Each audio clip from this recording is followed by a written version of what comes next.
Hello and welcome back to Cynthia's unusual conversation. Because normally on Cynthia's conversation I'll have my two best friends, but unfortunately at the moment with the current climate we are social distancing. I don't know how long this is gonna take, but I haven't filmed for a while because I'm just consumed with what is happening. And I have million questions in my head that I have googled, I have listened to news, I have looked for information with anywhere, any place possible to find the information of how did we get here. Today in the UK, today is a Thursday in the UK, and the record death for the last 24 hours is 861 people. And to many, it's a number. But to people, families that are devastated by the death of every individual in that 861 people. And no one can tell us how we get here. Should this could have been prevented? Could people would have been better prepared? What could we have done differently as an individual? Is our government all over the world failed us? Has our everyday life or every things that we used to fade us? These are all different questions that I've asked. But first, before I go on rambling about, I would want to thank everyone that is working in the medical field, the caring field, the supermarkets, the bean man, the teachers, everyone and everyone that is keeping the economy going at the moment in this hard time. But I remember when I first heard about this coronavirus, I think it was early, towards the end of December, and then you thought, oh, well, it's only in China. Everyone was so naive to think about it was just going to be in China and then it was going to end in China. We didn't think or even thought or even for a second think that this would be in our doorsteps. And I've been self-isolating or social distancing for about 4 to 5 weeks now. And in this time I have think what is really the importance of life. I have thought about the people that are less privileged. I have thought about the people that are wealthy. I have talked about the celebrities. I have thought about, the social media. I have thought about the fake life. I have thought about everything and anything.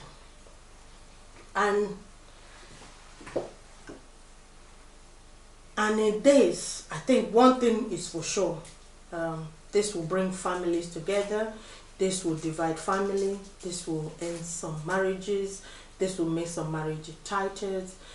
This will increase domestic violence, child abuse, everything come into place as we all on this lockdown. But if there is one thing that I seems to be amazed about is the way each country wants to compare. We have over 13,000 deaths in the UK at the moment. The US is counting 28,000 deaths. Italy is over 13,000. France, it's about same, Spain. And when you listen to our government, the people that govern us, the people that make the legislations, the people that make law, it seems to be everyone is talking about, yeah, our country is doing better than the other country. Just look at the other country, how they're doing. It's not about that. This is his time for every single governor, prime minister, all the lawmakers to come back and find a solution and ask questions. Would there be anybody, anyone, any country hold accountable for all the devastation that this coronavirus have caused? These are the questions that I can't stop asking myself, and frankly, I can tell you, I have no answer. You know, I can talk about, I can go on and on and on and on. Sometimes I just stay awake at night and say, so many people have died for what no one can say I didn't see it coming. And as much as I can sit here now and say how personally it affects me, I can't stop to think about a lot of people back in Africa. I'll talk about Nigeria, my country. Nigeria has been on the lockdown now for 2 weeks, and at the moment it's been extended again for another 2 weeks. And then when you watch the social media, and then you see people, there is no electricity in Nigeria, there is no clean water, no good medical facilities, there is no provision in place about how these people will cope with the lockdown. And then I see the individual person. Okay, first let's talk about why is the lockdown. The reason why most of the country have the lockdown is to stop the spread of the virus. So that means a lot of people have to stay distance from each other. So maybe if I have it, I don't pass it on to another person. But what I'm seeing at the moment on the social media, this I'm talking about my country, Nigeria, is that you ask people to stay home for social distances. And then you see some good Samaritan, deep down in their mind, they want to help. And then maybe they provide provision for these people. But you gather like 500 to 1,000 people in a very confined space. And you want to give out handouts to these people. But I think you're missing the message of why people are in the lockdown in the first place, is to stop the spread of the virus. When you combine so many people in a very small space, that same thing that you are trying to achieve, which is the spread of the virus, is what is going to go around. And when that happens, Nigeria, as we all know it, has no provision in place. How would they cope?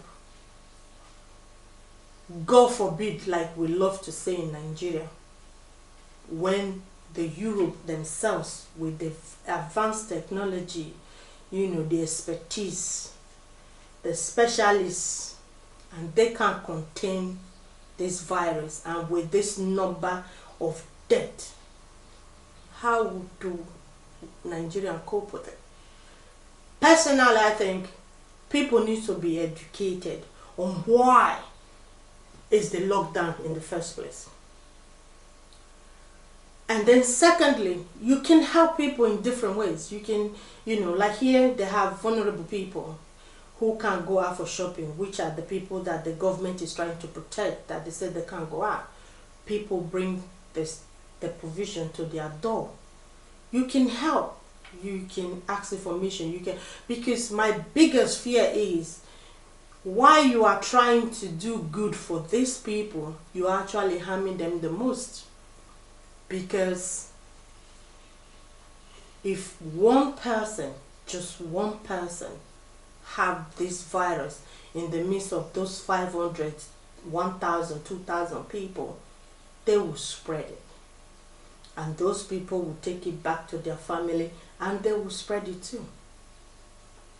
And at the end, what you are trying to achieve will not be achieved. And as much as I sit here and say, I can't wait for the help to come sooner, But I think we have to learn from this. You know, years after years, I will sit down here, you know, every April in this country, they make the budgets for the next year. They talk about the defense budget. They want to acquire submarine. They want to acquire warhead. They want to do this. But they didn't say this coming. And it has hit everybody so hard that everything, the UK as we know is almost on a standstill. Almost on a standstill. Family are grieving. The ones that are not grieving, they've lost their job, or they know someone that have lost their job. You know, the mortgage, the bank, the credit cards, you know, everything has become standstill. You know, when they talk about, every single time you listen to the news, they go, oh, the BMI, you know, which is the black and ethnic minority in the UK, are the most hit hard, because most of the people that do social care in this country are foreigners, are blacks. They put themselves on the line to care for the vulnerable people. And they will take that virus back to their family at home as well. And I honestly, every morning that I woke up, I said, please let them find a vaccine. And then you have to question that as well. With the whole of this theory going on, the blame game, the China, the 5G, the Bill Gates vaccine, the world, what is it called again? The WHO, which is the World Organization for the Epidemic, and all that. Everyone has its own conspiracy. At the moment, there is no solution. How long are we going to be on the lockdown? Would our life ever be the same again after this? The family that have lost their loved one, would they ever be the same again? People that have died can never be replaced. Can we hold someone accountable for this? Could have been avoided?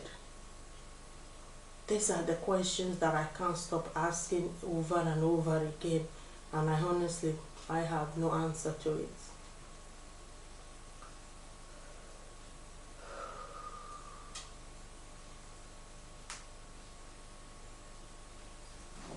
And it's so frustrating to see people. I was talking to someone the other day, and he goes, oh, don't, you know, we black people, we are very full of dismissing everything and anything. And he goes, oh, don't mind all these Oyibo people where the talk say these people died. I'm like, are you for real? This is real. How much do you need to know that this is real? There are people in intensive care who have been in the ventilator, who need the gas. And unfortunately for this virus, it doesn't know who is rich, who is poor. We are the same. Everyone is going through it. And I just think we Africans, we need to take it more seriously. We need to think about how to keep everyone around us safe and stop this mentality of don't mind these people, don't do this. This is Igbo people sickness, it's not black people. Hello. You know, they've even said that the percentage of the black people that have died in America is more than the white people. The people that have died in the UK, you know, the NHS workers who have died in the UK, they are more black people. So I don't know how much to say. When you even see these people who are well educated talk about how they don't want to take this seriously, and you go, hello. You know, and like I said, what do I know? I'm only here to talk about the things that I see I read about, I do a research about it. I just think each and every one of us have a responsibility to keep ourselves and our families safe, and to educate those who don't know the seriousness of what is happening. That this is not a joke. That this is not like every other thing to say, oh, don't mind these people. I watched a video the other day on the internet, and it's been circulating for the last couple of days in Ecuador, when you see dead bodies everywhere. Children don't have to stay home with their dead father for 5 days because there was no space in the cemetery.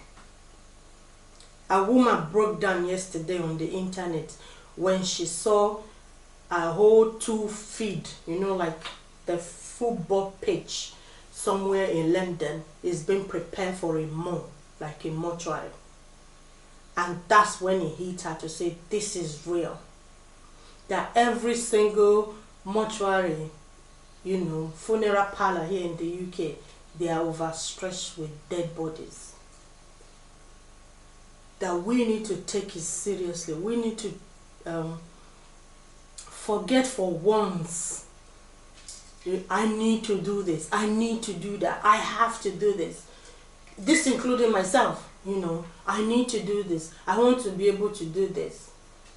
But one thing is for sure, when you are dead, you're not going to be able to do any of this.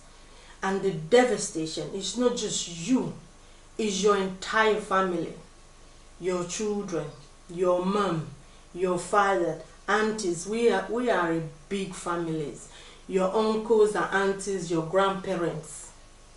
Just like over these 13,000 people that have died in UK, each and every one of them has a family that is grieving at the moment. That in itself enough is for us to take it seriously. And lastly, you know, so I stop rambling, is if there is one thing we all should learn from this is for me personally, is that nothing matters. Your head matters a lot.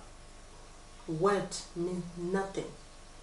Influence means nothing. Even the most rich and famous people in the world, some of them have caught the virus. Some of them have found themselves in the most vulnerable place they could ever be.